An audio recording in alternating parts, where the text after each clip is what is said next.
नमस्कारम।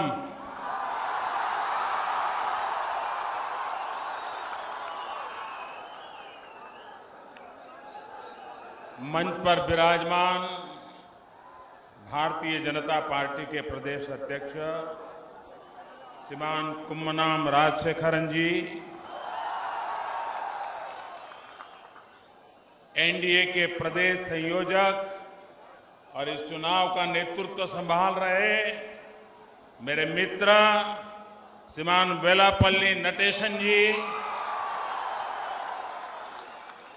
हमारे सबके मार्गदर्शक श्रीमान ओ राजगोपालन, नेनमररा विधानसभा क्षेत्र से श्रीमान एन शिवराजन, केरल कांग्रेस के सदस्य श्रीमान पीसी थॉमस, मलमपुजा विधानसभा के उम्मीदवार श्रीमान श्री कृष्ण कुमार, पलक्कड़ विधानसभा के उम्मीदवार सुश्री शोभा जी, पलक्कड़ म्युनिसिपालिटी के अध्यक्षा श्रीमती प्रमिला जी, एडवोकेट ई कृष्णदास जी,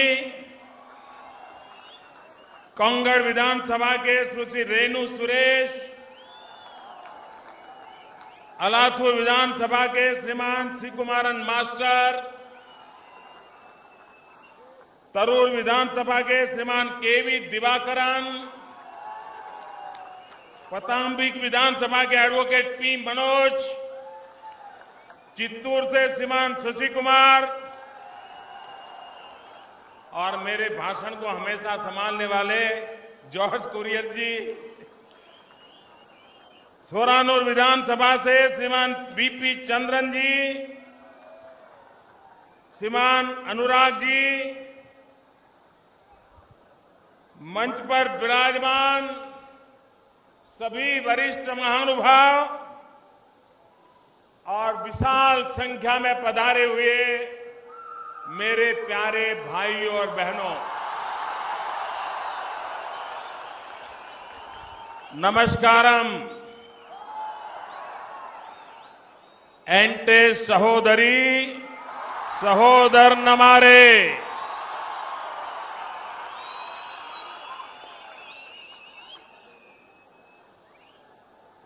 हम लोगों ने सोचा था कि ये पंडाल बनाया है, इतनी ही सभा होगी, लेकिन मैं देख रहा हूं जितने पंडाल में है उससे ज्यादा पंडाल के बाहर है।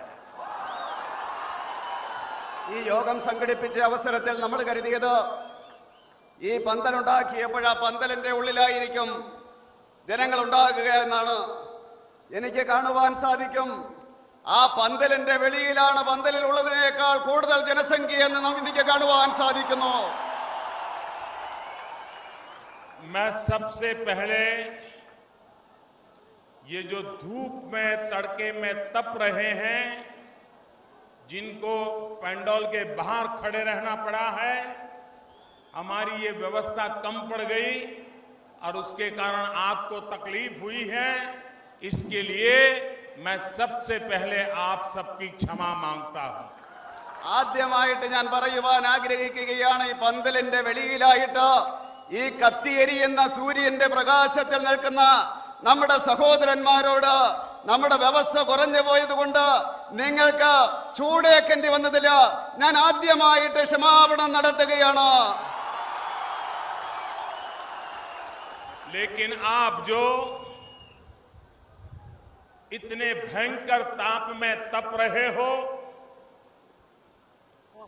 ऐसी कड़ी गर्मी में मुझे आशीर्वाद देने आए हो, हमारे उम्मीदवारों को आशीर्वाद देने आए हो, मैं आपका बहुत बहुत आभारी हूं.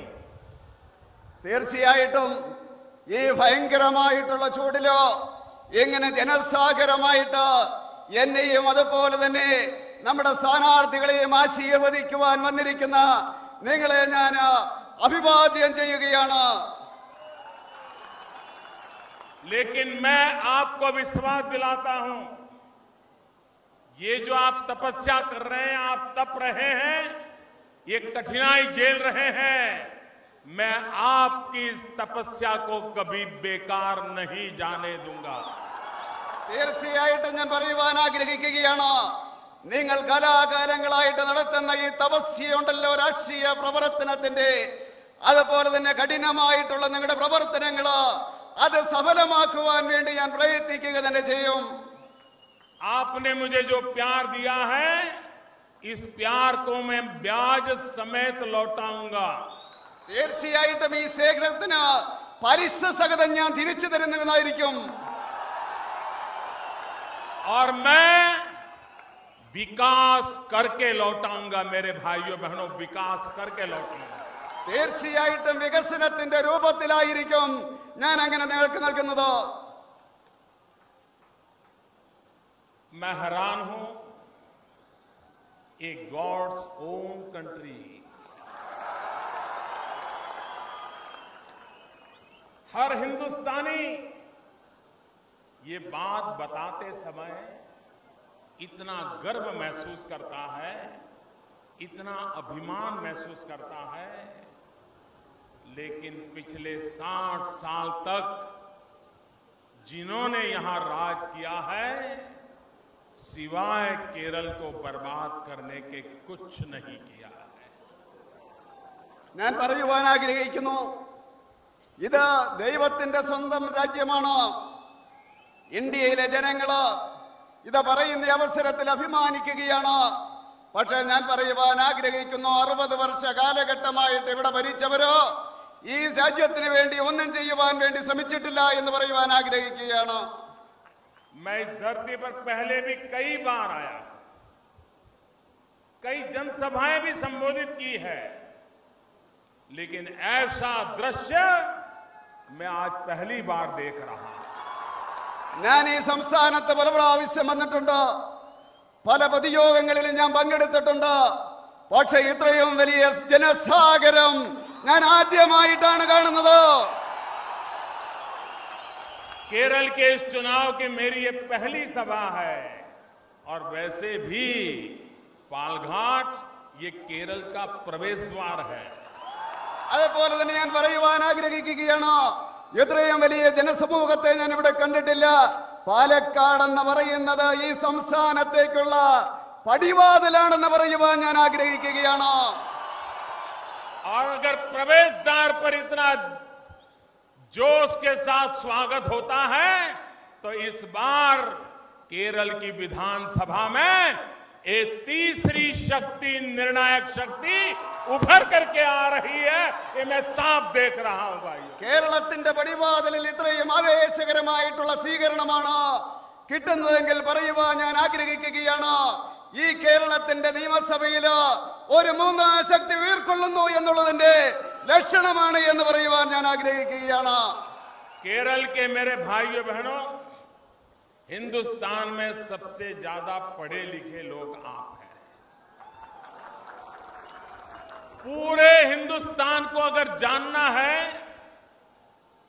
तो केरल का कोई न कोई व्यक्ति हिंदुस्तान के किसी न किसी डिस्ट्रिक्ट में बैठा होगा. आप यहां बैठ करके पूरे हिंदुस्तान का खाका निकाल सकते हैं. इतनी ताकत केरल के लोगों की है. ഞാൻ പറയുവാൻ ആഗ്രഹിക്കുകയാണ്, ഈ കേരളത്തിൽ വരുന്ന അവസരത്തില് ഈ ഭാരതത്തിലെ ഏറ്റവും കൂടുതൽ വിദ്യാഭ്യാസമുള്ള ജനങ്ങൾ എവിടുത്തെയാണ്.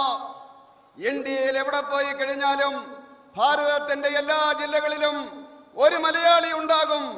നിങ്ങൾക്ക് ഇവിടെ ഇരുന്നു കൊണ്ട് ഇന്ത്യയിലെ മുഴുവൻ പ്രദേശങ്ങളെ പറ്റി നിങ്ങൾക്ക് അറിയുവാൻ സാധിക്കും. लेकिन केरल के लोग समझदार है, पढ़े लिखे हैं, अनुभवी है, लेकिन बहुत भोले हैं. അതുപോലെ തന്നെ കേരളത്തിലെ ജനങ്ങള് തീർച്ചയായിട്ടും വിദ്യാഭ്യാസമുള്ളവരാണ്, അതുപോലെ തന്നെ അറിവുള്ളവരാണ്. അത് നമുക്ക് മനസ്സിലാക്കുവാൻ സാധിക്കും. केरल के लोग समझ ही नहीं पाते हैं कि केरल को लूटने का, केरल को बर्बाद करने का कैसा परफेक्ट साइंटिफिक अरेंजमेंट हुआ है वो आप समझ ही नहीं पाते हो. അതുപോലെ കേരളത്തിലെ ജനങ്ങൾ മനസ്സിലാക്കുന്നില്ല. ഈ കേരളത്തിലെ ജനങ്ങളെ കൊള്ളയടിക്കുന്നതിന് വേണ്ടി, ഇവിടുത്തെ ജനങ്ങൾക്ക് ചീത്തപ്പേരുണ്ടാക്കുവാൻ വേണ്ടി എത്രമാത്രം ശാസ്ത്രീയമായിട്ടുള്ള കള്ളത്തരങ്ങളാണ് കാണിക്കുന്നതെന്ന് ഈ നാട്ടിലെ ജനങ്ങൾ മനസ്സിലാക്കുന്നില്ല. केरल में आपने देख लीजिए पुराना इतिहास. 5 साल कांग्रेस के नेतृत्व में सरकार आएगी, फिर 5 साल कम्युनिस्टों के नेतृत्व में सरकार आएगी, फिर 5 साल कांग्रेस के नेतृत्व में आएगी, फिर 5 साल कम्युनिस्टों के नेतृत्व में आएगी. दोनों एक दूसरे को तय करते हैं कि ये 5 साल तेरा, लूटना है लूट ले, अगले 5 साल मेरा, तुम कुछ बोलना ना मैं लूटूंगा. ये सौदेबाजी चल रही है. देखिए सौदेबाजी चल रही है. തീർച്ചയായിട്ടും കേരളത്തിന്റെ ചരിത്രം പരിശോധിച്ചു കഴിഞ്ഞാൽ നമുക്ക് മനസ്സിലാക്കുവാൻ സാധിക്കും. 5 വർഷ കാലഘട്ടം കോൺഗ്രസിന്റെ നേതൃത്വത്തിലുള്ള മന്ത്രിസഭ, അതിനുശേഷം 5 വർഷ കാലഘട്ടം കമ്മ്യൂണിസത്തിന്റെ നേതൃത്വത്തിലുള്ള മന്ത്രിസഭ, വീണ്ടും കോൺഗ്രസിന്റെ 5, വീണ്ടും കമ്മ്യൂണിസത്തിന്റെ 5. ഇവര് പരസ്പരം അങ്ങോട്ടും ഇങ്ങോട്ടും പറയുകയാണ്, സഹായിക്കുകയാണ്. നിങ്ങൾ ഈ വർഷം, ഈ 5 വർഷം നിങ്ങൾ കൊള്ള ചെയ്തോ ജനങ്ങളെ, അടുത്ത 5 വർഷം ഞങ്ങൾ കൊള്ള ചെയ്യാമെന്ന് പറഞ്ഞുകൊണ്ട് പരസ്പരം സഹകരിച്ചുകൊണ്ട് ജനങ്ങളെ കബളിപ്പിക്കുകയാണ്. और इनका कारोबार ऐसा है कि विधानसभा में कोई एम्पायर ही नहीं होता है. അത് പറയുവാൻ സാധിക്കും. ഈ നിയമസഭയില് ഒരു വിധത്തിലുള്ള നിയന്ത്രണവുമില്ലാത്ത അവസ്ഥയിലേക്ക് പോയിരിക്കുകയാണ്. अगर केरल को बचाना है तो इन 2 लोगों के बीच में एक मजबूत एम्पायर की जरूरत है. भारतीय जनता पार्टी को विजयी बनाइए, हमारे कार्यकर्ता खड़े रहेंगे और केरल को बर्बाद नहीं होने देंगे. ये मैं आपको विश्वास दिलाने आया हूं. കേരളത്തിലെ രക്ഷിക്കണമെങ്കിൽ തീർച്ചയായിട്ടും ഈ 2 പാർട്ടികൾക്കിടയില്, അതിനിടയില് ഒരു 3ാം ശക്തിയെ, മഹാശക്തിയെ നമ്മൾ വളർത്തേണ്ടിയിരിക്കുന്നു. ഭാരതീയ ജനതാ പാർട്ടിയെ വിജയിക്കേണ്ടിയിരിക്കുന്നു. ഇവിടെ തീർച്ചയായിട്ടും ഞാൻ പറയുവാൻ ആഗ്രഹിക്കുകയാണ്, അങ്ങനെയാണെങ്കിൽ ഈ കേരളത്തിന് ചീത്തപ്പേരുണ്ടാക്കില്ല, ലക്ഷ്യപ്രാപ്തിയോടുകൂടി മുന്നേറുക തന്നെ ചെയ്യുമെന്ന് പറയുവാൻ ആഗ്രഹിക്കുകയാണ്. केरल के जीवन को किस प्रकार से इन लोगों ने तबाह किया है. हमारे देश में शिक्षक कैसा भी हो, लेकिन विद्यार्थी उसके प्रति आदर करते हैं, सम्मान करते हैं. लेकिन एक कम्युनिस्ट पार्टी के लोग देखिए कि एक प्रिंसिपल रिटायर्ड होता है, 29 साल तक उसने सेवा की है, और जब उसको रिटायर्ड होना है तो एक कब्र खोद करके उसको ऐसा अपमानित करने का प्रयास होता है. क्या ऐसे लोगों को माफ करोगे आप लोग? ഈ കേരളത്തിലെ ജനങ്ങളുടെ ജീവിതം എത്രമാത്രം അവര് അമർത്തിയിരിക്കുന്നു എന്ന് നോക്കുക. വിദ്യാഭ്യാസമുള്ളവരെ ആദരിക്കുന്നവരാണ് ഈ നാട്ടിലെ ജനങ്ങള്. ഒരു കോളേജിലെ പ്രിൻസിപ്പള് വർഷങ്ങളോളം അവര് സർവീസ് നടത്തിയതിനു ശേഷം റിട്ടയർ ചെയ്യുന്ന അവസരത്തില് ഈ കമ്മ്യൂണിസ്റ്റുകാരെന്താണ് ചെയ്തത്? അവർക്ക് വേണ്ടി കോളേജിന്റെ മുറ്റത്ത് അവർ ശവകുടീരം നിർമ്മിക്കുകയാണ് ഉണ്ടായത്. നിങ്ങൾ അവർക്ക് മാപ്പ് കൊടുക്കുമോ എന്ന് ചോദിക്കുവാൻ ഞാൻ ആഗ്രഹിക്കുകയാണ്. हिंसा की राजनीति ये कम्युनिस्टों की रगों में है. कई वर्षों से हमारे निर्दोष कार्यकर्ताओं को मौत के घाट उतार दिया गया, उनकी कत्ल की गई, इसलिए कि उनके साथ विचारों से वो सहमत नहीं थे. और इस देश के मीडिया के लोगों को भी इन्होंने ऐसे डरा के रखा है, ऐसे डरा के रखा है. वे भी इनकी हिंसा से इतने डरते हैं कि वे भी ऐसी हिंसा के खिलाफ आवाज उठाने की ताकत नहीं रखते हैं. അതുപോലെ തന്നെ ഇവർ അക്രമത്തിന്റെ ഭാഷയാണ് ഇവിടെ കാണിക്കുന്നത്. ഈ കമ്മ്യൂണിസ്റ്റുകാര് നമ്മുടെ അനേകം പ്രവർത്തകരെ, നിർദോഷകരായിട്ടുള്ള പ്രവർത്തകരെ അവര് കൊന്നൊടുക്കുകയാണ്. ആശയപരമായിട്ട് ഏറ്റുമുട്ടുവാൻ സാധിക്കാത്തതിന്റെ അടിസ്ഥാനത്തില് അവര് ഇവിടുത്തെ പ്രവർത്തകരെ, നമ്മുടെ പ്രവർത്തകരെ കൊന്നൊടുക്കുന്നതായിട്ടുള്ള ദയനീയമായിട്ടുള്ള ഒരു അവസ്ഥയാണ് നമുക്ക് കാണുവാൻ സാധിക്കുന്നത്. आज लोगों को लग रहा है कि दिल्ली में एक ऐसी सरकार बैठी है जो हिंदुस्तान के किसी भी कोने में हर सुख दुख की साथी है। अगर समस्या केरल में है तो पीड़ा दिल्ली को होती है। अगर लोग यहां मुसीबत में हैं तो दिल्ली सो नहीं पाता है। ऐसी सरकार, एक संवेदनशील सरकार आज दिल्ली में बैठी है। അതുപോലെ ഞാൻ നിങ്ങളോട് പറയുവാൻ ആഗ്രഹിക്കുന്നു, ഇന്ന് ഡൽഹിയിൽ ഇരിക്കുന്ന സർക്കാർ എന്ന് പറയുന്നത് തീർച്ചയായിട്ടും ജനങ്ങൾക്ക് വേണ്ടിയുള്ള സർക്കാരാണ്, നന്മയുടെ സർക്കാരാണ്. ഈ നാട്ടിലെ ജനങ്ങൾക്ക് എന്തെങ്കിലും ബുദ്ധിമുട്ടുണ്ടായി കഴിഞ്ഞാൽ ആ സർക്കാരിന് ഉറങ്ങുവാൻ സാധിക്കില്ല. ജനങ്ങൾക്ക് വേണ്ടിയുള്ള സർക്കാരാണ്, ജനങ്ങൾക്ക് വേണ്ടിയുള്ള സർക്കാരാണെന്ന് പറയുവാൻ ഞാൻ ആഗ്രഹിക്കുകയാണ്. पिछले वर्ष केरल की मेरी बेटियां गल्फ कंट्रीज में नर्सिंग के रूप में सेवा करने गई थी। वो बेटियां मुसलमान भी थी, वे बेटियां हिंदू भी थी, वो बेटियां ईसाई भी थी, लेकिन उन बेटियों को आतंकवादी उठा करके ले गए। आप कल्पना कर सकते हैं, जवान बेटियों को आतंकवादी उठा के ले जाए तो दिल्ली की सरकार का हाल क्या हुआ होगा। हम सो नहीं पाए थे जब तक इन बेटियों को सही सलामत उनके घर न पहुंचा दे। हमारी बहन सुषमा स्वराज रात रात दुनिया को जगाती रही इन बेटियों को जिंदा लाने के लिए, सुरक्षित लाने के लिए। और मैं केरल की धरती पर सर झुका करके कहना चाहता हूं, आप सबको नमन करके कहना चाहता हूं कि उन बच्चियों को हम बचा पाए थे। അതുപോലെ തന്നെ ഞാൻ പറയുവാൻ ആഗ്രഹിക്കുകയാണ്, കഴിഞ്ഞ വർഷം നമ്മുടെ ഇവിടുത്തെ യുവതികള് ഗൾഫ് രാജ്യങ്ങളിൽ നഴ്സിംഗ് ജോലിക്ക് വേണ്ടി പോയവര്, ആ ചെറുപ്പക്കാര് അവരില് വ്യത്യസ്തമായിട്ടുള്ള മതങ്ങളിലുള്ളവരുണ്ട്, ഹിന്ദുക്കളുണ്ട്, ക്രിസ്ത്യാനികളുണ്ട്. നിങ്ങളൊന്ന് ചിന്തിച്ചു നോക്കൂ, യുവതികളെ ഭീകരന്മാര് തട്ടിക്കൊണ്ട് പോയാലത്തെ അവസ്ഥ, നമ്മുടെ മനസ്സിന്റെ ദുഃഖം നിങ്ങളൊന്ന് ഓർക്കൂ. ഡൽഹിയിലെ സർക്കാർ ഒരു ദിവസം പോലും ഉറങ്ങിയിട്ടില്ല. എന്റെ സഹോദരി സുഷമാ സ്വരാജ് ഈ ലോകത്തിലുള്ള ഭരണാധികാരികളെ ഉണർത്തുകയായിരുന്നു. നമ്മുടെ പ്രിയപ്പെട്ട സഹോദരിമാരെ തിരിച്ചു കൊണ്ടുവരുന്നതിന് വേണ്ടി ഒരു പോറല് പോലും എത്താതെ, അവർക്ക് ഏൽക്കാതെ അവരെ തിരിച്ചു കൊണ്ടുവരുവാൻ സാധിച്ചു എന്ന് ശിരസ് നമസ്കരിച്ചുകൊണ്ട് ഈ കേരളത്തിന്റെ മണ്ണിൽ നിന്നുകൊണ്ട് ഞാൻ പറയുവാൻ ആഗ്രഹിക്കുകയാണ്. और एक दूसरी सरकार देख लो केरल में, पिछले सप्ताह एक दलित बहन पर बलात्कार हुआ, जुल्म ढाया गया, उसे मौत के घाट उतार दिया गया, लेकिन सरकार कहीं नजर नहीं आती है। പക്ഷേ ഇവിടെ ഒരു സർക്കാരുണ്ട്. കഴിഞ്ഞ ആഴ്ചയില് ഒരു ദളിത് പെൺകുട്ടിയെ അവിടെ ഏതാണ്ട് റേപ്പ് ചെയ്യുകയുണ്ടായി. ആ അവസരത്തില് ആ സ്ത്രീയെ, ആ സഹോദരിയെ അവര് ബലാത്സംഗം ചെയ്ത് ക്രൂരമായിട്ട് കൊന്നു. പക്ഷേ ഇവിടത്തെ സർക്കാർ കണ്ണു തുറന്നില്ല. വളരെ ദയനീയമായിട്ടുള്ള അവസ്ഥയാണത്. इतना ही नहीं, जब यमन के अंदर बमबारी चल रही थी, मेरे केरल के अधिकतम परिवार यमन में फंसे हुए थे। ये दिल्ली की सरकार है जिसने कूटनीतिक ताकत का उपयोग किया, दुनिया के देशों की मदद मांगी।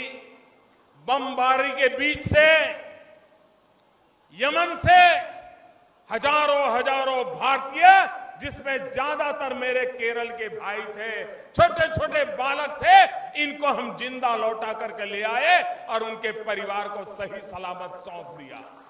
യമനിലോ അതുപോലെ തന്നെ ഈ രീതിയിലുള്ള ഭീകരവാദികളുടെ ആക്രമണമുണ്ടായി, ബോംബ് സ്ഫോടനമുണ്ടായി. ആ അവസരത്തില് ഡൽഹിയിലെ സർക്കാർ വെറുതെ ഇരുന്നില്ല. നമ്മുടെ സർക്കാർ ലോകം മുഴുവനുള്ള ഭരണാധികാരികളുടെ ആ സഹായം നേടിക്കൊണ്ട് തീർച്ചയായിട്ടും അവരെ മുഴുവൻ ഇവിടെ എത്തിക്കുന്നതിനുള്ള നടപടികൾ സ്വീകരിക്കുകയുണ്ടായി. भाइयों बहनों, अभी मैं गल्फ कंट्रीज में गया था तो बड़े सरकारी कार्यक्रमों की रचना हुई थी, लेकिन मैंने कहा कि सरकार के तो कार्यक्रम चलते रहेंगे। मैं अबू धाबी गया, मैं दुबई गया, मैं सऊदी गया। मैंने कहा मैं तो यहाँ मेरे भारतीय भाई बहन जो पसीना बहाते हैं उनके बीच जाना चाहता हूँ। मेरे लिए कुछ कार्यक्रम की रचना कीजिए। ഞാൻ ഗൾഫിൽ പോകുകയുണ്ടായി. അവിടെ സർക്കാർ കാര്യങ്ങൾക്കായിട്ട് പോയ അവസരത്തിൽ ഞാൻ പറയുകയുണ്ടായി. ആ അബുദാബിയിലും അതുപോലെ തന്നെ ദുബായിലും പോയ അവസരത്തിൽ ഞാൻ പറയുകയുണ്ടായി. ഇവിടെ വന്ന അവസരത്തിൽ ഇവിടെ വിയർപ്പൊഴുക്കിക്കൊണ്ട് കഷ്ടപ്പെടുന്ന ഇവിടുത്തെ സഹോദരി സഹോദരന്മാരെ കാണുവാൻ വേണ്ടി ഞാൻ ആഗ്രഹിക്കുന്നു എന്ന് പറയുകയുണ്ടായി. और मैं उनके लेबर कैंप में गया, हर हिंदुस्तानी को मिला, ज्यादातर मेरे केरल के भाई थे, गले लग करके मिला। उनके लिए आश्चर्य था कि उनका देश का प्रधानमंत्री उस देश में मजदूरी करने वाले मेरे केरल के नौजवान को गले लगाने आया है। ये भाव उनके मन में आया। അതുപോലെ തന്നെ ഞാൻ ലേബർ ക്യാമ്പുകളിൽ പോകുകയുണ്ടായി. അവിടെ ഇന്ത്യക്കാരെ കണ്ട അവസരത്തിൽ ബഹുഭൂരിപക്ഷവും കേരളീയരായിരുന്നു. അവരെ സംബന്ധിച്ചിടത്തോളം ആശ്ചര്യമായിരുന്നു.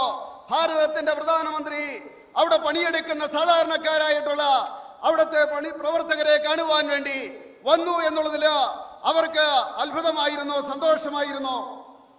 इतना ही नहीं, फादर प्रेम एक नौजवान अफगानिस्तान में सामाजिक सेवा कर रहा था। यही हमारे दक्षिण भारत का नौजवान अपना जीवन प्रभु यीशु की सेवा में लगा दिया था। लेकिन अफगानिस्तान में तालिबान उनको उठा के ले गए। 9 महीने तक, आपको हैरानी होगी मेरे भाइयों बहनों, 9 महीने तक ये दिल्ली की सरकार चैन से बैठी नहीं। भांति भांति लोगों की मदद ली, हर किसी से ढूंढने की कोशिश की कि मेरा फादर प्रेम जिंदा है कि नहीं है तो कहां है, और जिंदा है तो कैसे बचाया जाए। और आज मैं सर झुका के कहना चाहता हूं कि मेरा देश फादर प्रेम को जिंदा बचा पाया, और फादर प्रेम को तालिबानियों के बीच से जिंदा लेके आके गया। അത് ഇത്രമാത്രമല്ല, അഫ്ഗാനിസ്ഥാനിലെ ഫാദർ പ്രേം അദ്ദേഹം അവിടെ പ്രേക്ഷിത പ്രവർത്തനം നടത്തുകയായിരുന്നു. അവർ ഭീകരവാദികളോ അദ്ദേഹത്തെ തട്ടിക്കൊണ്ടുപോകുകയുണ്ടായി. 9 മാസ കാലഘട്ടം അദ്ദേഹത്തെ തടഞ്ഞു വെക്കുകയുണ്ടായി. ഡൽഹിയിലെ സർക്കാരിന് ഉറങ്ങുവാൻ കഴിഞ്ഞില്ല, സ്വസ്ഥമായിട്ട് ഇരിക്കുവാൻ കഴിഞ്ഞില്ല. ആ അവസരത്തിൽ അദ്ദേഹത്തെ മോചിപ്പിക്കുവാൻ വേണ്ടി ശ്രമിക്കുകയായിരുന്നു. എനിക്ക് അഭിമാനത്തോടു കൂടി പറയുവാൻ സാധിക്കും, ആ ഫാദർ പ്രേമിനെ മോചിപ്പിച്ചുകൊണ്ട്, താലിബാന്റെ കസ്റ്റഡിയിൽ നിന്ന് മോചിപ്പിച്ചുകൊണ്ട് അദ്ദേഹത്തെ എത്തിക്കുവാൻ സാധിച്ചു, അദ്ദേഹത്തിന്റെ കുടുംബത്തിൽ എത്തിക്കുവാൻ സാധിച്ചു എന്നുള്ളതിൽ അഭിമാനമുണ്ട്. अभी कुछ समय पहले एक मंदिर में नवरात्रि के समय फटाके फोड़ने के कारण 100 से ज्यादा लोग मारे गए। 3 घंटे के भीतर भीतर दिल्ली सरकार दौड़ करके वहां पहुंच गई, और अब अकेला नेता फोटो निकलवाने के लिए नहीं पहुंचा था, पूरी की पूरी डॉक्टरों की टीम लेकर के गया। क्योंकि जब 1 केसेस होते हैं तो एक्सपर्ट डॉक्टरों की जरूरत पड़ती है। दिल्ली से देश के टॉप मोस्ट डॉक्टरों को लेकर के हम पहुंचे, क्योंकि केरल का मेरा भाई, उसकी जिंदगी बचाने में अगर हिंदुस्तान काम आता है तो ताकत लगा देनी चाहिए। അതുപോലെ തന്നെ ഞാൻ പറയുവാൻ ആഗ്രഹിക്കുകയാണ്, ഈ കേരളത്തില് നവരാത്രിയുടെ അവസരത്തിലുണ്ടായ ആ വെടിക്കെട്ട് അപകടത്തില് ഏതാണ്ട് 100ഓളം ആൾക്കാർ മരിക്കുകയുണ്ടായി. 3 മണിക്കൂറിനുള്ളിൽ അവിടെ എത്തിച്ചേരുവാൻ സാധിച്ചു. ഞാൻ മാത്രമല്ല എത്തിയത്, ഡോക്ടർമാരുടെ ഒരു പടയുമായിട്ടാണ് എത്തിയത്. ഇവിടുത്തെ ജനങ്ങൾക്ക് വേണ്ടി ആ ഡോക്ടർമാരെയും കൊണ്ടുവന്നുകൊണ്ട് ജനങ്ങൾക്ക് സേവ ചെയ്യുന്നതിന് വേണ്ടിയാണ് എത്തിച്ചതെന്ന് പറയാൻ ഞാൻ ആഗ്രഹിക്കുകയാണ്. केरल में हमारा एक भी एमएलए नहीं है। सालों से हमारे राजगोपाल जी जैसे वरिष्ठ कार्यकर्ताओं ने अपने जीवन खपा दिए हैं, लेकिन हम केरल के लिए कुछ भी करने को तैयार है। और इसलिए अभी संसद में मुझे 2 लोगों को नियुक्त करने का अवसर मिला। तो एक, मैंने मेरे केरल का साथी रिचर्ड हे को पसंद किया, और दूसरा श्रीमान सुरेश गोपी को पसंद किया। यह मेरा केरल के प्रति प्रेम है। അതുപോലെ തന്നെ ഈ കേരളത്തെ സംബന്ധിച്ചിടത്തോളം കേരളത്തിന് വേണ്ടി എന്തും ചെയ്യുവാൻ കേന്ദ്ര സർക്കാർ തയ്യാറാണ്. നമ്മുടെ പ്രിയങ്കരനായിട്ടുള്ള രാജഗോപാലിനെ പോലെയുള്ളവര് ഈ സംസ്ഥാനത്തിന് വേണ്ടി പ്രവർത്തിക്കുവാൻ തയ്യാറായിട്ട് നിൽക്കുന്നവരാണ്. അനേകം നേതാക്കന്മാരുണ്ട്. അതുകൊണ്ട് കേന്ദ്ര സർക്കാർ കേരളത്തെ തീർച്ചയായിട്ടും ശക്തമായിട്ട് പരിഗണിക്കുന്നുണ്ട്. പാർലമെന്റില് 2 എംപിമാരെ നോമിനേറ്റ് ചെയ്യുവാൻ അവസരം കിട്ടിയപ്പോഴ് ഒന്ന് ഞാൻ നോമിനേറ്റ് ചെയ്തത് റിച്ചാർഡ് ഹേയാണ്, മറ്റൊരു എം പി ആയിട്ട് നോമിനേറ്റ് ചെയ്തത് സുരേഷ് ഗോപിയാണെന്ന് പറയുവാൻ ഞാൻ ആഗ്രഹിക്കുകയാണ്. मेरे प्यारे भाइयों बहनों, ये पालघाट का इलाका ये तो धान का कटोरा माना जाता था. पूरे केरल का पेट भरने का काम इस एक इलाके से हमारे किसान करते थे. लेकिन आज यहाँ की कृषि बर्बाद हो गई, यहाँ की खेती बर्बाद हो गई और यहाँ की सरकार को यहाँ के किसानों की चिंता तक नहीं है. ഈ പാലക്കാട് എന്ന് പറയുന്നത് കേരളത്തിന്റെ നല്ലറിയാണെന്ന് എല്ലാവർക്കും അറിയാം. ഈ കേരളത്തിലെ ജനങ്ങൾക്ക് മുഴുവൻ ഭക്ഷണം നൽകുന്നത് പാലക്കാടാണ്. പക്ഷേ ഈ ഇവിടുത്തെ പാലക്കാടിലെ കൃഷി നശിച്ചിരിക്കുകയാണ്. ഇവിടുത്തെ സർക്കാർ ഈ കർഷകർക്ക് വേണ്ടി എന്തെങ്കിലും ചെയ്യുവാൻ തയ്യാറാകുന്നില്ല എന്ന് പറയുവാൻ ഞാൻ ആഗ്രഹിക്കുകയാണ്. और ये कम्युनिस्ट, ये साम्यवादी, ये तो आधुनिक खेती का भी विरोध करते थे, ट्रैक्टर का भी विरोध करते थे और उसके कारण केरल का किसान पिछड़ गया, आधुनिक नहीं हो पाया. ये बर्बादी इन दोनों सरकारों ने लाई है. അതുപോലെ തന്നെ കോൺഗ്രസുകാരും കമ്മ്യൂണിസ്റ്റുകാരും ആധുനികവൽക്കരണത്തിന് വേണ്ടി തയ്യാറായില്ല. അതുകൊണ്ട് ഈ കേരളത്തില് കൃഷി നശിക്കുകയാണ് ഉണ്ടായെന്ന് പറയാൻ ഞാൻ ആഗ്രഹിക്കുകയാണ്. केरल के नौजवान को अपने बूढ़े माँ बाप छोड़ करके हिंदुस्तान के अलग अलग कोने में नौकरी के लिए जाना पड़ता है. गल्फ की कंट्रीज में जाकर के रोजगार कमाना पड़ता है. चेक भेज करके, मनी ऑर्डर भेज करके अपने माँ बाप का गुजारा चलाना पड़ता है. क्या केरल में ऐसे उद्योग नहीं लग सकते? क्या केरल का विकास नहीं हो सकता? यहां इतनी रबर की पैदावार होती है. अगर रबर से उपयोगी हो रही है, अगर उद्योग लग जाते, यहां के किसान का रबर उसमें काम आ जाता, यहां के नौजवानों को रोजगार मिल जाता. लेकिन इन सरकारों को ऐसा करने की फुर्सत नहीं थी. അതുപോലെ തന്നെ കേരളത്തിലെ ചെറുപ്പക്കാർക്ക് അവര് കുടുംബത്തെ വിട്ടിട്ട്, മാതാപിതാക്കളെ വിട്ടിട്ട് ഇന്ത്യയുടെ മറ്റ് സംസ്ഥാനങ്ങളിലേക്ക് പോകേണ്ട അവസ്ഥ വരുന്നു. ഗൾഫ് രാജ്യങ്ങളിലേക്ക് പോകേണ്ട അവസ്ഥ വരുന്നു. മണി ഓർഡറിന്റെ അടിസ്ഥാനത്തില് ഇവിടെ സഹോദരങ്ങൾ അതുപോലെ തന്നെ മാതാപിതാക്കന്മാര് ജീവിക്കേണ്ട അവസ്ഥ വരുന്നു. എന്തുകൊണ്ട് ഇവിടുത്തെ കൃഷിയുടെ അടിസ്ഥാനത്തില് ഇവിടെ വ്യവസായങ്ങൾ തുടങ്ങുവാൻ സാധിക്കുന്നില്ല? റബ്ബറിന്റെ അടിസ്ഥാനത്തില് വ്യവസായങ്ങൾ തുടങ്ങുവാൻ ഇവർക്ക് സാധിക്കുന്നില്ല. ഇവിടുത്തെ ചെറുപ്പക്കാർക്ക് തൊഴിൽ കൊടുക്കുവാൻ സാധിക്കുന്നില്ല എന്നുള്ള കാര്യം ഞാൻ ഇവരോട് ചോദിക്കുവാൻ ആഗ്രഹിക്കുകയാണ്. केरल में टूरिज्म बढ़ावा देना है, इतनी संभावनाएं पड़ी है. मैंने अभी बनारस में, जहां का मैं एमपी हूं, मैंने वहां डीजल से चलने वाली बोटों की जगह पर बैटरी से चलने वाली बोटों का प्रयोग शुरू किया. 11 मछुआरों को बोट दी. वो इतने खुश थे कि आवाज नहीं आ रही है.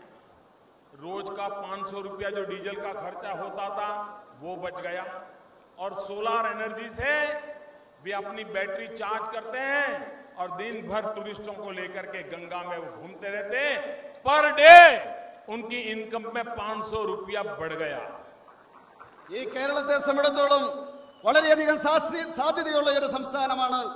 ഞാൻ ബനാറസിൽ പോയിട്ടുണ്ടായി. ഞാൻ അവിടുത്തെ എംപി ആണ്.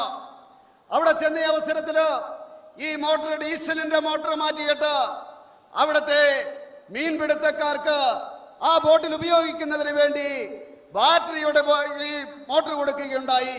അവരെ സംബന്ധിച്ചിടത്തോളം വളരെ സന്തോഷമാണ്. കാരണം വലിയ ശബ്ദമുണ്ടാകുന്നില്ല. മാത്രമല്ല ദിവസം അവർക്ക് 500 രൂപയുടെ ലാഭം കിട്ടുന്നു. ആ രീതിയിൽ മാറ്റമുണ്ടായി കഴിഞ്ഞപ്പോൾ അവർക്ക് ദിവസം മുഴുവൻ ആ ബോട്ട് കൊണ്ട് നടക്കുവാനും സാധിക്കുന്നു. 500 രൂപ ലാഭവും കിട്ടുന്നു. लेकिन मुझे लगा कि जो काम बनारस में हो सकता है वो केरल में भी हो सकता है.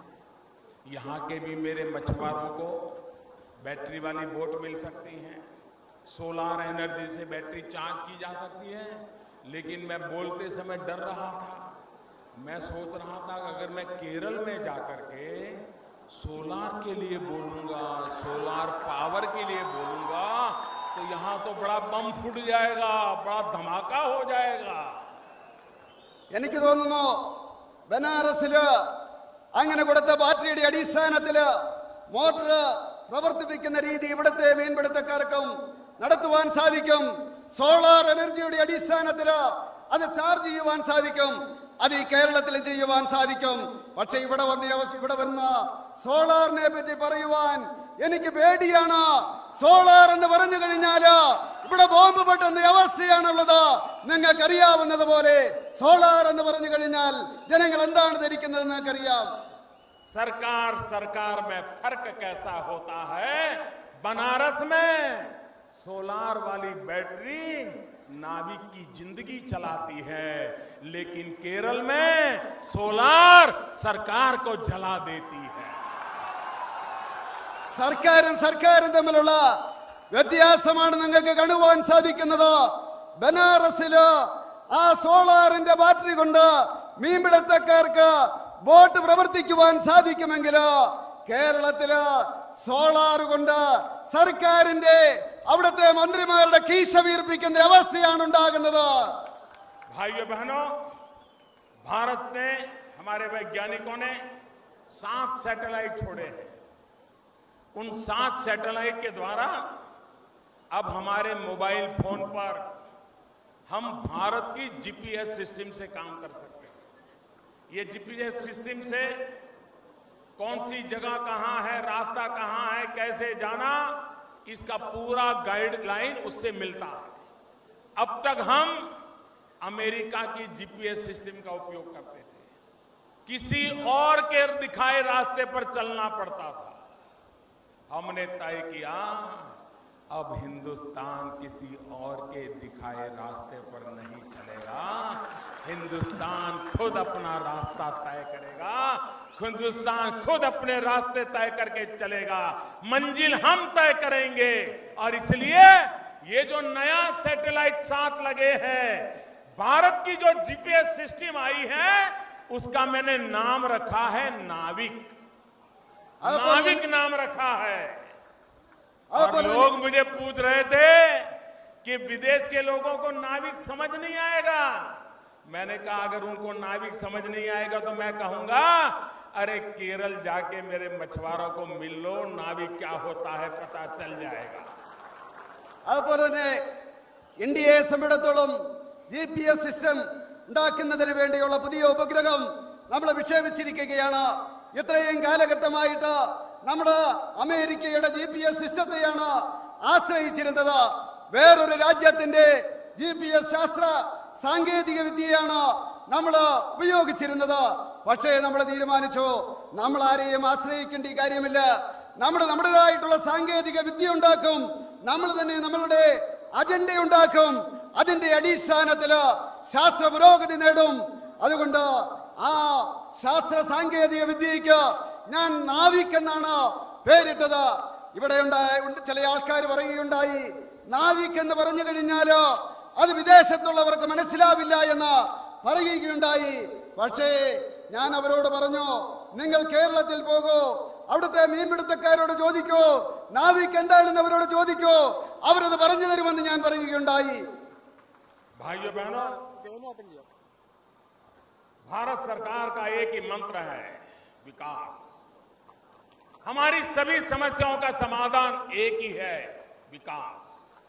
भारतीय जनता पार्टी, एनडीए, नटेशन राजगोपाल जी, शोभा जी, ऐसे हमारे प्रखर कार्यकर्ता केरल को विकास की नई ऊंचाइयों पर ले जाना चाहते हैं. यहां के नौजवान को रोजगार मिले, यहां किसान को अपना विकास हो, यहां के गरीबों को गरीबी से लड़ने की ताकत मिले. इसके लिए अनेकविध योजनाओं लेकर के हम आगे बढ़ना चाहते हैं. मैं आपसे आशीर्वाद मांगने आया हूं. आप केरल में भारतीय जनता पार्टी को विजयी बनाइए. आप देखिए, आपने 2 लोगों को बहुत देख लिया, कुछ पल हमें भी तो देख लीजिए. ഈ ഭാരതത്തില് ഭാരതീയ ജനതാ പാർട്ടിയെ സംബന്ധിച്ചിടത്തോളം സർക്കാരിനെ സംബന്ധിച്ചിടത്തോളം ഒറ്റ ലക്ഷ്യമേ ഉള്ളൂ, അതുപോലെ തന്നെ ഒറ്റ പന്താവേ ഉള്ളൂ. അത് വികസനത്തിൻ്റെതാണ്. വികസനത്തിന്റെ പാതയിലൂടെ മുന്നേറുവാൻ വേണ്ടിയാണ് ബിജെപിയും അതുപോലെ തന്നെ NDAയും നടേശൻജിയും രാജഗോപാൽജിയും ശോഭാജിയും ഒക്കെ നമ്മുടെ ലക്ഷ്യത്തിലേക്ക് നമ്മളെ നയിച്ചു കൊണ്ടിരിക്കുകയാണ്.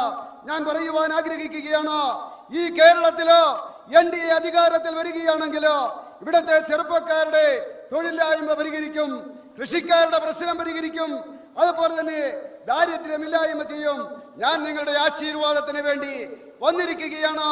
ഈ കേരളത്തില് ബിജെപിയെ വിജയിപ്പിച്ചു നോക്കൂ. തീർച്ചയായിട്ടും മറ്റു രണ്ടു കൂട്ടരുടെയും ഭരണം നിങ്ങൾ കണ്ടു. ഇനി പരീക്ഷിച്ചു നോക്കൂ, ബിജെപിയെ NDA പരീക്ഷിച്ചു നോക്കൂ, എങ്ങനെയാണ് എന്ന് മനസ്സിലാക്കൂ എന്ന് ഞാൻ അഭ്യർത്ഥിക്കുകയാണ്. केरल का भाग्य बदलने के लिए, केरल की युवा पीढ़ी का भविष्य सुरक्षित करने के लिए, केरल की माताओं बहनों के सम्मान के लिए विकास एक ही रास्ता है। और विकास के लिए मैं आज पालगढ़ की इस धरती से पूरे केरल की जनता को, भारतीय जनता पार्टी और NDA के हमारे साथियों को विजयी बनाने के लिए आपको प्रार्थना करने आया हूं, आपसे अपील करने आया हूं। और आखिर में मैं यही कहना चाहूंगा, नाम उन्नावणम नाडु नन्नावणम। തീർച്ചയായിട്ടും ഈ കേരളത്തിന്റെ ഭാവി നന്നാകണമെങ്കിൽ ഞാൻ പറയുവാൻ ആഗ്രഹിക്കുകയാണ്, ഇവിടെ NDA അധികാരത്തിൽ വരേണ്ടിയിരിക്കുന്നു. ഇവിടുത്തെ യുവാക്കളുടെ പ്രശ്നങ്ങൾ പരിഹരിക്കണമെങ്കിൽ, മാതാപിതാക്കളുടെ പ്രശ്നങ്ങൾ പരിഹരിക്കണമെങ്കിൽ, ഇവിടെ വികാസം വരണമെങ്കിൽ തീർച്ചയായിട്ടും ഇവിടെ ഒരു മാറ്റം ആവശ്യമാണ്. ഈ പാലക്കാടിന്റെ ഭൂമിയിൽ നിന്നുകൊണ്ട് ഞാൻ കേരളത്തിലെ ജനങ്ങളോട് അഭ്യർത്ഥിക്കുകയാണ്, ഈ കേരളത്തില് വികസനത്തിന് വേണ്ടി NDA അധികാരത്തിലേറ്റണമെന്ന് ഞാൻ അഭ്യർത്ഥിക്കുകയാണ്. आपका बहुत बहुत धन्यवाद। ആ സ്ത്രീയെ, ആ സഹോദരിയെ അവര് ബലാത്സംഗം ചെയ്ത് ക്രൂരമായിട്ട് കൊന്നു. പക്ഷേ ഇവിടത്തെ സർക്കാർ കണ്ണു തുറന്നില്ല. വളരെ ദയനീയമായിട്ടുള്ള അവസ്ഥയാണത്. इतना ही नहीं, जब यमन के अंदर बमबारी चल रही थी, मेरे केरल के अधिकतम परिवार यमन में फंसे हुए थे। ये दिल्ली की सरकार है जिसने कूटनीतिक ताकत का उपयोग किया, दुनिया के देशों की मदद मांगी। बमबारी के बीच से यमन से हजारों हजारों भारतीय, जिसमें ज्यादातर मेरे केरल के भाई थे, छोटे छोटे बालक थे, इनको हम जिंदा लौटा करके ले आए और उनके परिवार को सही सलामत सौंप दिया। യമനിലോ അതുപോലെ തന്നെ ഈ രീതിയിലുള്ള ഭീകരവാദികളുടെ ആക്രമണമുണ്ടായി, ബോംബ് സ്ഫോടനമുണ്ടായി. ആ അവസരത്തില് ഡൽഹിയിലെ സർക്കാർ വെറുതെ ഇരുന്നില്ല. നമ്മുടെ സർക്കാർ ലോകം മുഴുവനുള്ള ഭരണാധികാരികളുടെ ആ സഹായം നേടിക്കൊണ്ട് തീർച്ചയായിട്ടും അവരെ മുഴുവൻ ഇവിടെ എത്തിക്കുന്നതിനുള്ള നടപടികൾ സ്വീകരിക്കുകയുണ്ടായി. भाइयों बहनों, अभी मैं गल्फ कंट्रीज में गया था तो बड़े सरकारी कार्यक्रमों की रचना हुई थी, लेकिन मैंने कहा कि सरकार के तो कार्यक्रम चलते रहेंगे। मैं अबू धाबी गया, मैं दुबई गया, मैं सऊदी गया। मैंने कहा मैं तो यहाँ मेरे भारतीय भाई बहन जो पसीना बहाते हैं उनके बीच जाना चाहता हूं, मेरे लिए कुछ कार्यक्रम की रचना कीजिए। ഞാൻ ഗൾഫിൽ പോവുകയുണ്ടായി. അവിടെ സർക്കാർ കാര്യങ്ങൾക്കായിട്ട് പോയ അവസരത്തില് ഞാൻ പറയുകയുണ്ടായി, ആ അബുദാബിയിലും അതുപോലെ തന്നെ ദുബായിലും പോയ അവസരത്തില് ഞാൻ പറയുകയുണ്ടായി, ഇവിടെ വന്ന അവസരത്തില് ഇവിടെ വിയർപ്പൊഴുക്കിക്കൊണ്ട് കഷ്ടപ്പെടുന്ന ഇവിടുത്തെ സഹോദരി സഹോദരന്മാരെ കാണുവാൻ വേണ്ടി ഞാൻ ആഗ്രഹിക്കുന്നു എന്ന് പറയുകയുണ്ടായി. और मैं उनके लेबर कैंप में गया, हर हिंदुस्तानी को मिला, ज्यादातर मेरे केरल के भाई थे, गले लग करके मिला।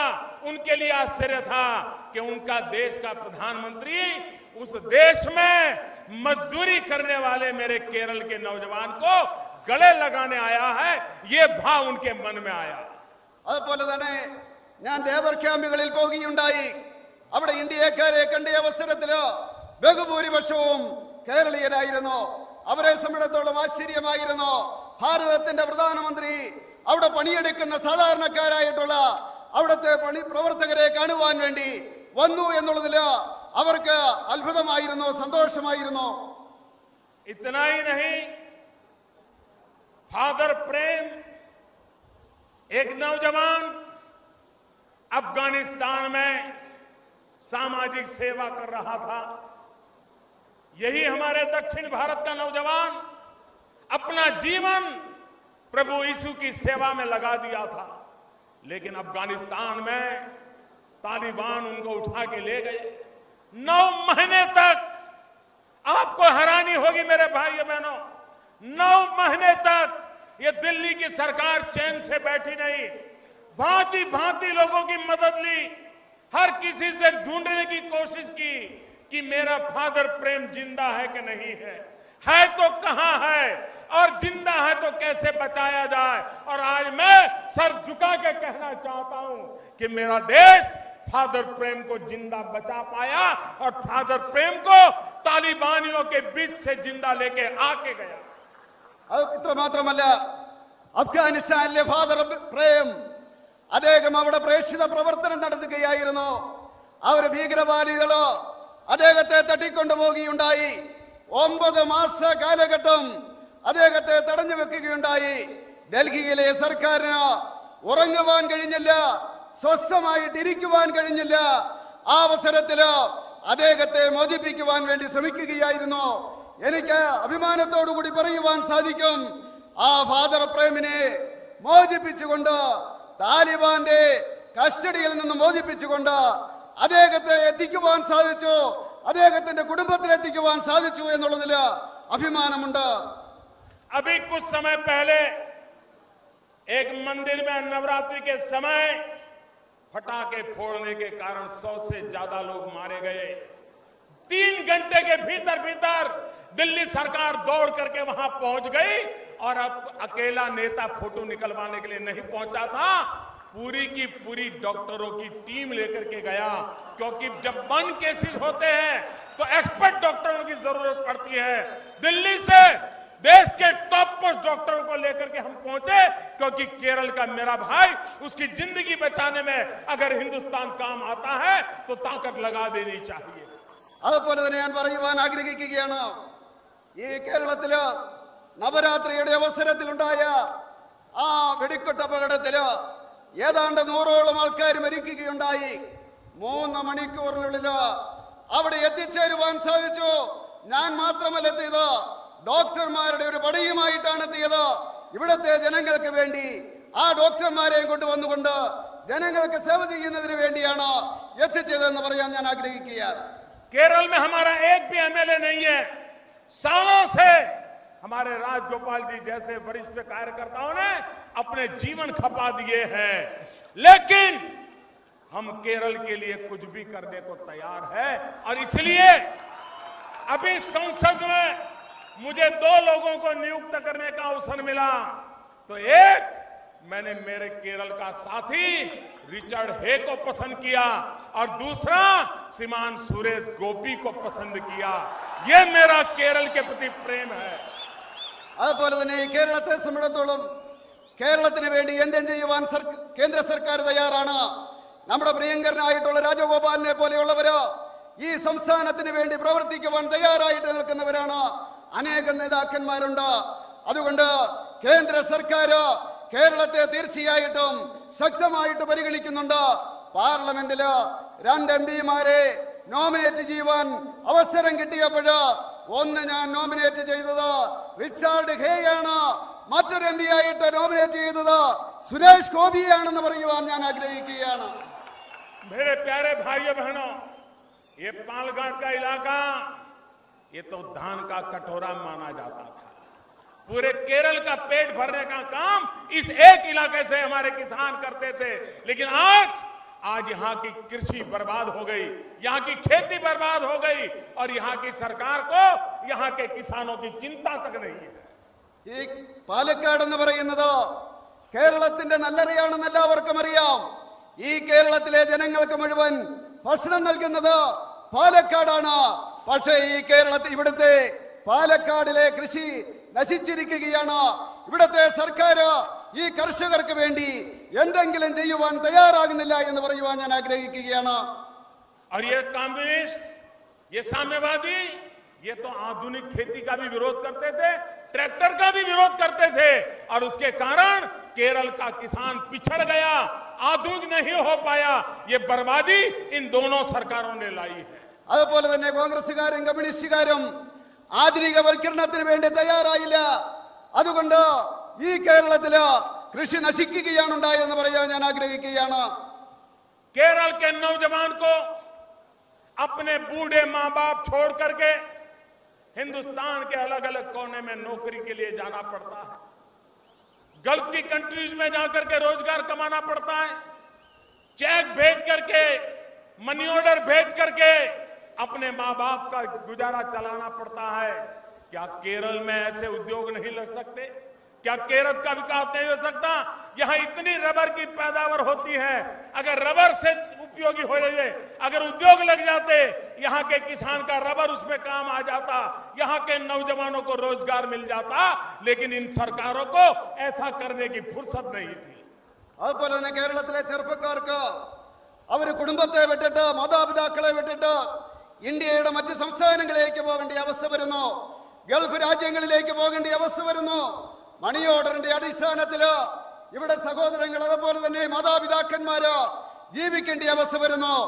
എന്തുകൊണ്ട് ഇവിടുത്തെ കൃഷിയുടെ അടിസ്ഥാനത്തില് ഇവിടെ വ്യവസായങ്ങൾ തുടങ്ങുവാൻ സാധിക്കുന്നില്ല? റബ്ബറിന്റെ അടിസ്ഥാനത്തില് വ്യവസായങ്ങൾ തുടങ്ങുവാൻ ഇവർക്ക് സാധിക്കുന്നില്ല. ഇവിടുത്തെ ചെറുപ്പക്കാർക്ക് തൊഴിൽ കൊടുക്കുവാൻ സാധിക്കുന്നില്ല എന്നുള്ള കാര്യം ഞാൻ ഇവരോട് ചോദിക്കുവാൻ ആഗ്രഹിക്കുകയാണ്. केरल में टूरिज्म बढ़ावा देना है, इतनी संभावनाएं पड़ी है. मैंने अभी बनारस में, जहां का मैं एमपी हूं, मैंने वहां डीजल से चलने वाली बोटों की जगह पर बैटरी से चलने वाली बोटों का प्रयोग शुरू किया. 11 मछुआरों को बोट दी. वो इतने खुश थे कि आवाज नहीं आ रही है. रोज का 500 रुपया जो डीजल का खर्चा होता था वो बच गया और सोलर एनर्जी से वे अपनी बैटरी चार्ज करते हैं और दिन भर टूरिस्टों को लेकर के गंगा में वो घूमते रहते हैं.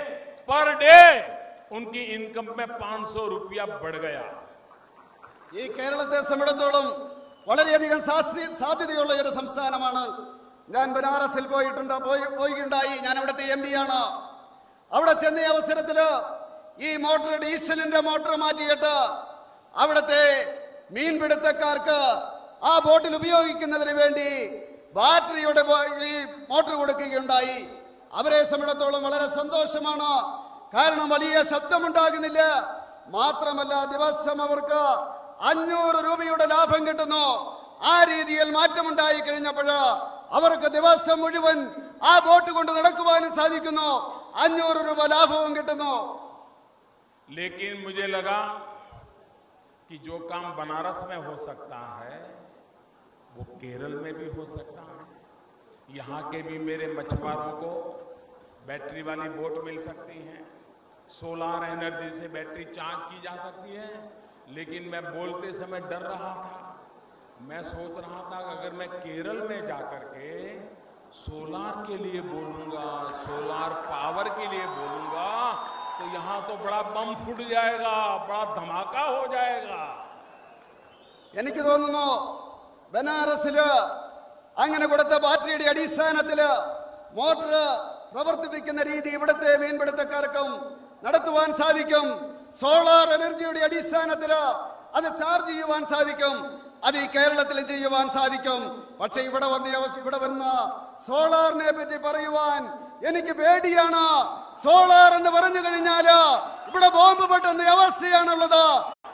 നമസ്കാരം.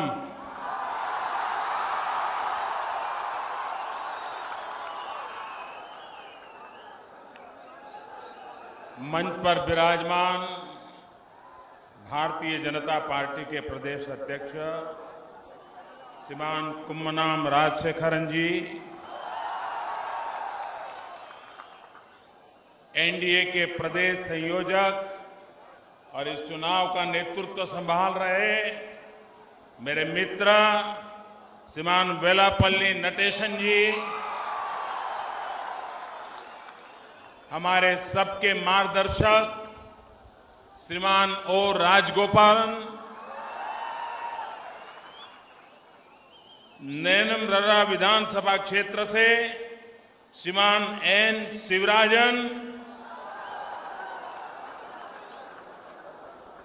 केरल कांग्रेस के सदस्य श्रीमान पीसी थॉमस, मलमपुजा विधानसभा के उम्मीदवार श्रीमान श्री कृष्ण कुमार,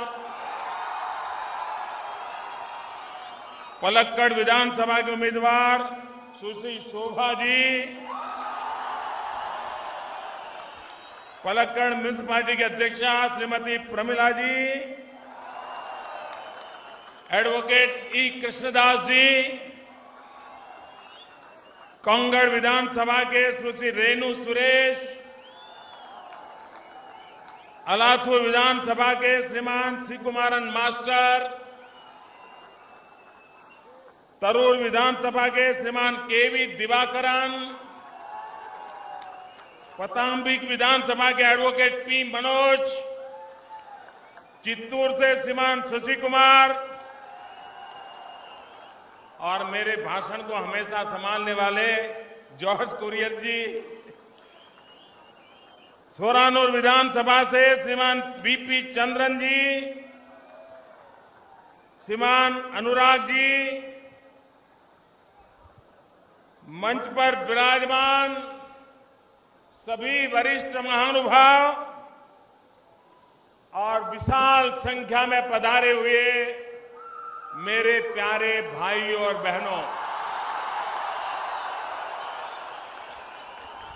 नमस्कारम। एंटे सहोदरी सहोदर नमारे।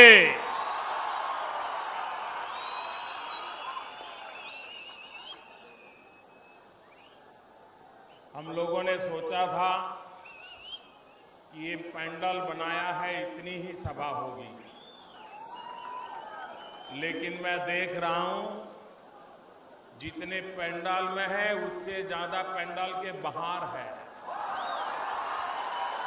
ഈ യോഗം സംഘടിപ്പിച്ച അവസരത്തിൽ നമ്മൾ കരുതിയത് ഈ പന്തലുണ്ടാക്കിയപ്പോൾ ആ പന്തലിന്റെ ഉള്ളിലായിരിക്കും ജനങ്ങൾ ഉണ്ടാകുക എന്നാണ്. എനിക്ക് കാണുവാൻ സാധിക്കും ആ പന്തലിന്റെ വെളിയിലാണ് പന്തലിൽ ഉള്ളതിനേക്കാൾ കൂടുതൽ ജനസംഖ്യ എന്ന് എനിക്ക് കാണുവാൻ സാധിക്കുന്നു. मैं सबसे पहले ये जो धूप में तड़के में तप रहे हैं, जिनको पंडाल के बाहर खड़े रहना पड़ा है, हमारी ये व्यवस्था कम पड़ गई और उसके कारण आपको तकलीफ हुई है, इसके लिए मैं सबसे पहले आप सबकी क्षमा मांगता हूं। ആദ്യമായിട്ട് ഞാൻ പറയുവാൻ ആഗ്രഹിക്കുകയാണ്, ഈ പന്തലിന്റെ വെളിയിലായിട്ട് ഈ കത്തിയെരിയുന്ന സൂര്യന്റെ പ്രകാശത്തിൽ നിൽക്കുന്ന നമ്മുടെ സഹോദരന്മാരോട് നമ്മുടെ വ്യവസ്ഥ കുറഞ്ഞു പോയതുകൊണ്ട് നിങ്ങൾക്ക് ചൂടേക്കേണ്ടി വന്നതില്ല ഞാൻ ആദ്യമായിട്ട് ക്ഷമാപണം നടത്തുകയാണ്. लेकिन आप जो इतने भयंकर ताप में तप रहे हो, ऐसी कड़ी गर्मी में मुझे आशीर्वाद देने आए हो, हमारे उम्मीदवारों को आशीर्वाद देने आए हो, मैं आपका बहुत बहुत आभारी हूं। തീർച്ചയായിട്ടും ഈ ഭയങ്കരമായിട്ടുള്ള ചൂടിലോ ഇങ്ങനെ ജനസാഗരമായിട്ട് എന്നെയും അതുപോലെ തന്നെ നമ്മുടെ സ്ഥാനാർത്ഥികളെയും ആശീർവദിക്കുവാൻ വന്നിരിക്കുന്ന നിങ്ങളെ ഞാൻ अभिवादन ചെയ്യുകയാണ്. लेकिन मैं आपको विश्वास दिलाता हूं, ये जो आप तपस्या कर रहे हैं, आप तप रहे हैं, ये कठिनाई झेल रहे हैं, मैं आपकी इस तपस्या को कभी बेकार नहीं जाने दूंगा। തീർച്ചയായിട്ടും ഞാൻ പറയുവാൻ ആഗ്രഹിക്കുകയാണ്, നിങ്ങൾ കലാകാലങ്ങളായിട്ട് നടത്തുന്ന ഈ തപസ്യയുണ്ടല്ലോ, രാഷ്ട്രീയ പ്രവർത്തനത്തിന്റെ, അതുപോലെ തന്നെ കഠിനമായിട്ടുള്ള നിങ്ങളുടെ പ്രവർത്തനങ്ങള് അത് സഫലമാക്കുവാൻ വേണ്ടി ഞാൻ പ്രയത്നിക്കുക തന്നെ ചെയ്യും. आपने मुझे जो प्यार दिया है, इस प्यार को मैं ब्याज समेत लौटाऊंगा। തീർച്ചയായിട്ടും ഈ സ്നേഹത്തിന് പലിശ സഹിതം ഞാൻ തിരിച്ചു തരുന്നതായിരിക്കും. और मैं विकास करके लौटाऊंगा मेरे भाइयों बहनों, विकास करके लौटाऊंगा। തീർച്ചയായിട്ടും വികസനത്തിന്റെ രൂപത്തിലായിരിക്കും ഞാൻ അങ്ങനെ നിങ്ങൾക്ക് നൽകുന്നത്. मैं हैरान हूं, ए गॉड्स ओन कंट्री, हर हिंदुस्तानी ये बात बताते समय इतना गर्व महसूस करता है, इतना अभिमान महसूस करता है, लेकिन पिछले 60 साल तक जिन्होंने यहां राज किया है, सिवाय केरल को बर्बाद करने के कुछ नहीं किया है। ഞാൻ പറയുവാൻ ആഗ്രഹിക്കുന്നു, ഇത് ദൈവത്തിന്റെ സ്വന്തം രാജ്യമാണ്. ഇന്ത്യയിലെ ജനങ്ങള് ഇത് പറയുന്ന അവസരത്തിൽ അഭിമാനിക്കുകയാണ്. പക്ഷെ ഞാൻ പറയുവാൻ ആഗ്രഹിക്കുന്നു, 60 വർഷ കാലഘട്ടമായിട്ട് ഇവിടെ ഭരിച്ചവരോ ഈ രാജ്യത്തിന് വേണ്ടി ഒന്നും ചെയ്യുവാൻ വേണ്ടി ശ്രമിച്ചിട്ടില്ല എന്ന് പറയുവാൻ ആഗ്രഹിക്കുകയാണ്. मैं इस धरती पर पहले भी कई बार आया, कई जनसभाएं भी संबोधित की है, लेकिन ऐसा दृश्य मैं आज पहली बार देख रहा हूं। ഞാൻ ഈ സംസ്ഥാനത്ത് പല പ്രാവശ്യം വന്നിട്ടുണ്ട്, പല പൊതുയോഗങ്ങളിലും ഞാൻ പങ്കെടുത്തിട്ടുണ്ട്. പക്ഷെ ഇത്രയും വലിയ ജനസാഗരം ഞാൻ ആദ്യമായിട്ടാണ് കാണുന്നത്. केरल के इस चुनाव की मेरी ये पहली सभा है, और वैसे भी पालघाट ये केरल का प्रवेश द्वार है। അതുപോലെ തന്നെ ഞാൻ പറയുവാൻ ആഗ്രഹിക്കുകയാണ്, ഇത്രയും വലിയ ജനസമൂഹത്തെ ഞാൻ ഇവിടെ കണ്ടിട്ടില്ല. പാലക്കാട് എന്ന് പറയുന്നത് ഈ സംസ്ഥാനത്തേക്കുള്ള പടിവാതിലാണെന്ന് പറയുവാൻ ഞാൻ ആഗ്രഹിക്കുകയാണ്. और अगर प्रवेश द्वार पर इतना जोश के साथ स्वागत होता है, तो इस बार केरल की विधानसभा में एक तीसरी शक्ति, निर्णायक शक्ति उभर करके आ रही है, ये मैं साफ देख रहा हूं भाई। കേരളത്തിന്റെ പടിവാതിലിൽ ഇത്രയും ആവേശകരമായിട്ടുള്ള സ്വീകരണമാണ് കിട്ടുന്നതെങ്കിൽ പറയുവാൻ ഞാൻ ആഗ്രഹിക്കുകയാണ്. ഈ കേരളത്തിന്റെ നിയമസഭയില് ഒരു മൂന്നാം ശക്തി ഉയർക്കൊള്ളുന്നു എന്നുള്ളതിന്റെ ലക്ഷണമാണ് എന്ന് പറയുവാൻ ഞാൻ ആഗ്രഹിക്കുകയാണ്.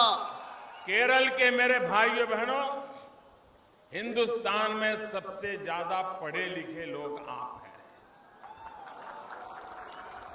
पूरे हिंदुस्तान को अगर जानना है तो केरल का कोई न कोई व्यक्ति हिंदुस्तान के किसी न किसी डिस्ट्रिक्ट में बैठा होगा। आप यहां बैठ करके पूरे हिंदुस्तान का खाका निकाल सकते हैं, इतनी ताकत केरल के लोगों की है। ഞാൻ പറയുവാൻ ആഗ്രഹിക്കുകയാണ്, ഈ കേരളത്തിൽ വരുന്ന അവസരത്തില് ഈ ഭാരതത്തിലെ ഏറ്റവും കൂടുതൽ വിദ്യാഭ്യാസമുള്ള ജനങ്ങൾ എവിടുത്തെയാണ്. ഇന്ത്യയിൽ എവിടെ പോയി കഴിഞ്ഞാലും ഭാരതത്തിന്റെ എല്ലാ ജില്ലകളിലും ഒരു മലയാളി ഉണ്ടാകും. നിങ്ങൾക്ക് ഇവിടെ ഇരുന്നു കൊണ്ട് ഇന്ത്യയിലെ മുഴുവൻ പ്രദേശങ്ങളെ പറ്റി നിങ്ങൾക്ക് അറിയുവാൻ സാധിക്കും. लेकिन केरल के लोग समझदार है, पढ़े लिखे हैं, अनुभवी है, लेकिन बहुत भोले हैं। അതുപോലെ തന്നെ കേരളത്തിലെ ജനങ്ങള് തീർച്ചയായിട്ടും വിദ്യാഭ്യാസമുള്ളവരാണ്, അതുപോലെ തന്നെ അറിവുള്ളവരാണ്. അത് നമുക്ക് മനസ്സിലാക്കുവാൻ സാധിക്കും. केरल के लोग समझ ही नहीं पाते हैं कि केरल को लूटने का, केरल को बर्बाद करने का कैसा परफेक्ट साइंटिफिक अरेंजमेंट हुआ है, वो आप समझ ही नहीं पाते हो। അതുപോലെ കേരളത്തിലെ ജനങ്ങൾ മനസ്സിലാക്കുന്നില്ല. ഈ കേരളത്തിലെ ജനങ്ങളെ കൊള്ളയടിക്കുന്നതിന് വേണ്ടി, ഇവിടുത്തെ ജനങ്ങൾക്ക് ചീത്തപ്പേരുണ്ടാക്കുവാൻ വേണ്ടി എത്രമാത്രം ശാസ്ത്രീയമായിട്ടുള്ള കള്ളത്തരങ്ങളാണ് കാണിക്കുന്നതെന്ന് ഈ നാട്ടിലെ ജനങ്ങൾ മനസ്സിലാക്കുന്നില്ല. केरल में आपने देख लीजिए पुराना इतिहास, 5 साल कांग्रेस के नेतृत्व में सरकार आएगी, फिर 5 साल कम्युनिस्टों के नेतृत्व में सरकार आएगी, फिर 5 साल कांग्रेस के नेतृत्व में आएगी, फिर 5 साल कम्युनिस्टों के नेतृत्व में आएगी। दोनों एक दूसरे को तय करते हैं कि ये 5 साल तेरा, लूटना है लूट ले, अगले 5 साल मेरा, तुम कुछ बोलना ना मैं लूटूंगा। ये सौदेबाजी चल रही है, देखिए सौदेबाजी चल रही है। തീർച്ചയായിട്ടും കേരളത്തിന്റെ ചരിത്രം പരിശോധിച്ചു കഴിഞ്ഞാൽ നമുക്ക് മനസ്സിലാക്കുവാൻ സാധിക്കും. 5 വർഷ കാലഘട്ടം കോൺഗ്രസിന്റെ നേതൃത്വത്തിലുള്ള മന്ത്രിസഭ, അതിനുശേഷം 5 വർഷ കാലഘട്ടം കമ്മ്യൂണിസത്തിന്റെ നേതൃത്വത്തിലുള്ള മന്ത്രിസഭ, വീണ്ടും കോൺഗ്രസിന്റെ 5, വീണ്ടും കമ്മ്യൂണിസത്തിന്റെ 5. ഇവർ പരസ്പരം അങ്ങോട്ടും ഇങ്ങോട്ടും പറയുകയാണ്, സഹായിക്കുകയാണ്. നിങ്ങൾ ഈ വർഷം, ഈ 5 വർഷം നിങ്ങൾ കൊള്ള ചെയ്തോ ജനങ്ങളെ, അടുത്ത 5 വർഷം ഞങ്ങൾ കൊള്ള ചെയ്യാമെന്ന് പറഞ്ഞുകൊണ്ട് പരസ്പരം സഹകരിച്ചുകൊണ്ട് ജനങ്ങളെ കബളിപ്പിക്കുകയാണ്. और इनका कारोबार ऐसा है कि विधानसभा में कोई एम्पायर ही नहीं होता है. അത് പറയുവാൻ സാധിക്കും. ഈ നിയമസഭയില് ഒരു വിധത്തിലുള്ള നിയന്ത്രണവുമില്ലാത്ത അവസ്ഥയിലേക്ക് പോയിരിക്കുകയാണ്. अगर केरल को बचाना है तो इन 2 लोगों के बीच में एक मजबूत एम्पायर की जरूरत है. भारतीय जनता पार्टी को विजयी बनाइए, हमारे कार्यकर्ता खड़े रहेंगे और केरल को बर्बाद नहीं होने देंगे. ये मैं आपको विश्वास दिलाने आया हूं. കേരളത്തിലെ രക്ഷിക്കണമെങ്കിൽ തീർച്ചയായിട്ടും ഈ 2 പാർട്ടികൾക്കിടയില്, അതിനിടയില് ഒരു 3ാം ശക്തിയെ, മഹാശക്തിയെ നമ്മൾ വളർത്തേണ്ടിയിരിക്കുന്നു. ഭാരതീയ ജനതാ പാർട്ടിയെ വിജയിക്കേണ്ടിയിരിക്കുന്നു. ഇവിടെ തീർച്ചയായിട്ടും ഞാൻ പറയുവാൻ ആഗ്രഹിക്കുകയാണ്, അങ്ങനെയാണെങ്കിൽ ഈ കേരളത്തിന് ചീത്തപ്പേരുണ്ടാക്കില്ല, ലക്ഷ്യപ്രാപ്തിയോടുകൂടി മുന്നേറുക തന്നെ ചെയ്യുമെന്ന് പറയുവാൻ ആഗ്രഹിക്കുകയാണ്. केरल के जीवन को किस प्रकार से इन लोगों ने तबाह किया है. हमारे देश में शिक्षक कैसा भी हो, लेकिन विद्यार्थी उसके प्रति आदर करते हैं, सम्मान करते हैं.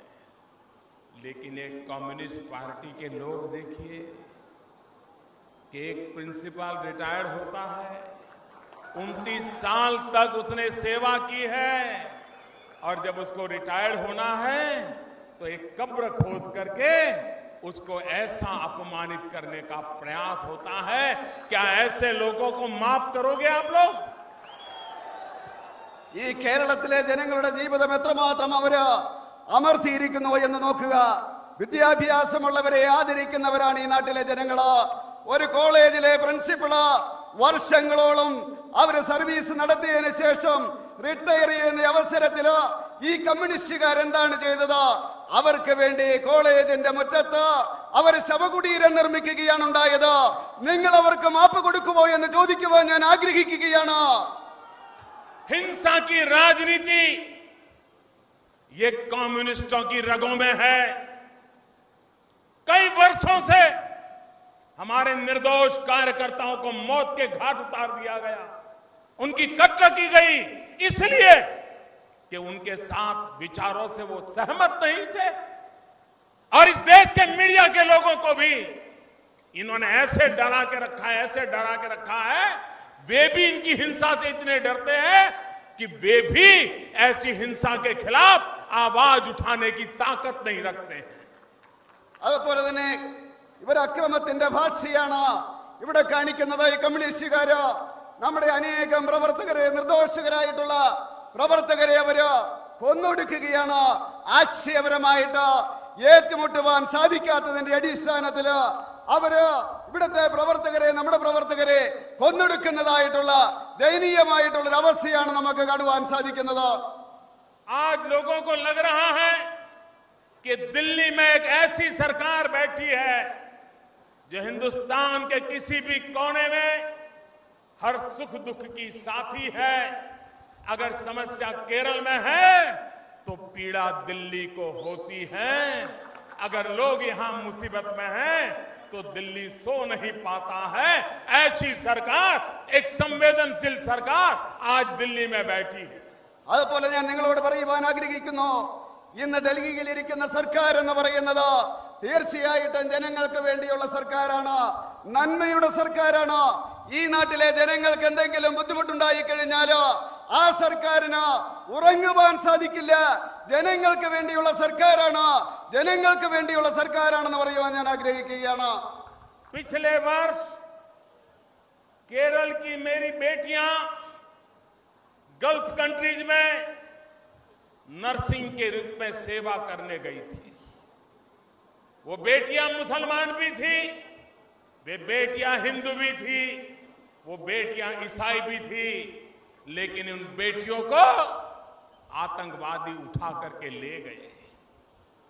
आप कल्पना कर सकते हैं, जवान बेटियों को आतंकवादी उठा के ले जाए तो दिल्ली की सरकार का हाल क्या हुआ होगा। हम सो नहीं पाए थे जब तक इन बेटियों को सही सलामत उनके घर न पहुंचा दे। हमारी बहन सुषमा स्वराज रात रात दुनिया को जगाती रही इन बेटियों को जिंदा लाने के लिए, सुरक्षित लाने के लिए। और मैं केरल की धरती पर सर झुका करके कहना चाहता हूं, आप सबको नमन करके कहना चाहता हूं कि उन बच्चियों को हम बचा पाए थे। അതുപോലെ തന്നെ ഞാൻ പറയുവാൻ ആഗ്രഹിക്കുകയാണ്, കഴിഞ്ഞ വർഷം നമ്മുടെ ഇവിടുത്തെ യുവതികള് ഗൾഫ് രാജ്യങ്ങളിൽ നഴ്സിംഗ് ജോലിക്ക് വേണ്ടി പോയവര്, ആ ചെറുപ്പക്കാര് അവരില് വ്യത്യസ്തമായിട്ടുള്ള മതങ്ങളിലുള്ളവരുണ്ട്, ഹിന്ദുക്കളുണ്ട്, ക്രിസ്ത്യാനികളുണ്ട്. നിങ്ങളൊന്ന് ചിന്തിച്ചു നോക്കൂ, യുവതികളെ ഭീകരന്മാര് തട്ടിക്കൊണ്ട് പോയാലത്തെ അവസ്ഥ, നമ്മുടെ മനസ്സിന്റെ ദുഃഖം നിങ്ങളൊന്ന് ഓർക്കൂ. ഡൽഹിയിലെ സർക്കാർ ഒരു ദിവസം പോലും ഉറങ്ങിയിട്ടില്ല. എന്റെ സഹോദരി സുഷമാ സ്വരാജ് ഈ ലോകത്തിലുള്ള ഭരണാധികാരികളെ ഉണർത്തുകയായിരുന്നു. നമ്മുടെ പ്രിയപ്പെട്ട സഹോദരിമാരെ തിരിച്ചു കൊണ്ടുവരുന്നതിന് വേണ്ടി ഒരു പോറല് പോലും എത്താതെ, അവർക്ക് ഏൽക്കാതെ അവരെ തിരിച്ചു കൊണ്ടുവരുവാൻ സാധിച്ചു എന്ന് ശിരസ് നമസ്കരിച്ചുകൊണ്ട് ഈ കേരളത്തിന്റെ മുന്നിൽ നിന്നുകൊണ്ട് ഞാൻ പറയുവാൻ ആഗ്രഹിക്കുകയാണ്. और एक दूसरी सरकार देख लो केरल में, पिछले सप्ताह एक दलित बहन पर बलात्कार हुआ, जुल्म ढाया गया, उसे मौत के घाट उतार दिया गया, लेकिन सरकार कहीं नजर नहीं आती है. പക്ഷേ ഇവിടെ ഒരു സർക്കാരുണ്ട്. കഴിഞ്ഞ ആഴ്ചയില് ഒരു ദളിത് പെൺകുട്ടിയെ അവിടെ ഏതാണ്ട് റേപ്പ് ചെയ്യുകയുണ്ടായി. ആ അവസരത്തില്